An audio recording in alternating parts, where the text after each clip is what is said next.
বাসা কোথায়? বাসা ফরিদপুর চিতুলিয়া। বাবার নাম? আশরাফ। আচ্ছা, আপনি কি করেন? আমি স্টুডেন্ট। কোথায় পড়াশোনা করেন? এবার ইন্টার পরীক্ষা দিলাম। আচ্ছা, এই আপনার নাম কি? পিতার নাম? বাসা কোথায়? কি করেন আপনি? এখানে আপনার আজকে এই বাসাতে কেন দুজন? আমরা রুম তালাবদ্ধ অবস্থায় পেলাম কেন আপনাদের? আচ্ছা, আপনাদের মধ্যে কোনো শারীরিক সম্পর্ক হয়েছে? ইতিপূর্বে কি হয়েছে শারীরিক সম্পর্ক? এই বাসাতে যে আসছেন, এই বাসা তো আপনাদের কেউ হয় না। এই বাসাতে আপনারা কিভাবে আসতেন? কি সিস্টেমে আসতেন এই বাসাতে? আপনাদের এই বাসার থেকে কি কোনো আর্থিক লেনদেন হতো এই বাসা বাড়ি এলাকে? টাকা কত টাকা করে দিতেন একদিনে? 1000 টাকার বিনিময়ে এই বাসাতে আপনাদের রুম দিত। আচ্ছা, এটা কি সত্য ভাই? জি সত্য। আমি টাকা দিতাম না, ওই টাকা দিতাম। কয় টাকা দিতে বললাম? মোট কতবার আসছেন এরকম ভাবে? 3বার 3000 টাকা দিচ্ছেন 3 দিনে। এই বাড়ির কে নিত টাকাটা? নিত কে? নাম কি ওনার? ওনার নাম কি বলেন?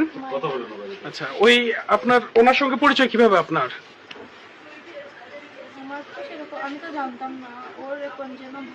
ও, তারপরে টাকা ওনারা টাকার মাধ্যমে আপনাদের এখানে থাকতে দিত আর কি।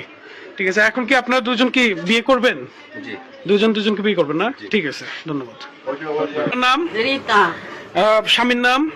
সিরাজুল ইসলাম। আপনার বাসা কি এটাই? আচ্ছা, আমরা একটা অভিযোগ পেলাম যে আজকে আপনার বাসাতে আমরা সাংবাদিক বিন্দু আসার পর দেখি একটা ছেলে এবং একটা মেয়ে ঘরে বন্ধ অবস্থাতে তারা শারীরিক সম্পর্কতে লিপ্ত ছিল। পরবর্তীতে আমাদের উপস্থিতিতে পেয়ে মেয়েটা আলমারিতে পালায়।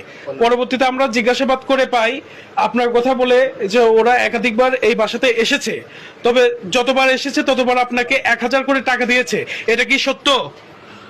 কতবার দেয় নাই, খালি এই ভেজিয়া রে আজকে আমি লিচি। আচ্ছা, আপনি কি টাকা নিছেন তো নাকি? হ্যাঁ, লিচি বাজার করার জন্য টাকা নিছি। আচ্ছা, যতবার এসেছে ততবারে আপনারা টাকা নিছেন, এটা তারা বলছে।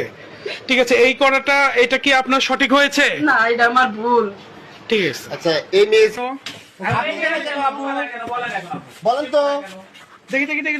দেখি সাইড আলমারির মধ্যে ওনাকে ওখানে রাখেন। দেখি আলমারির মধ্যে কেন? এদিকে আসেন আপু, এদিকে আসেন। এই ওনাকে রাখেন। কি আলমারির মধ্যে কেন? এনে আপনার কে? বলেন, এবার বলেন, এবার বলেন। বলেন, বলেন, কথা বলেন। এতক্ষণ তো অনেক কথা বলতেছিলেন। না, এটা কথা বলিনি আমি। এভাবে দিতে বললাম। গেস্ট আলমারিতে বলা থাকে বাবা।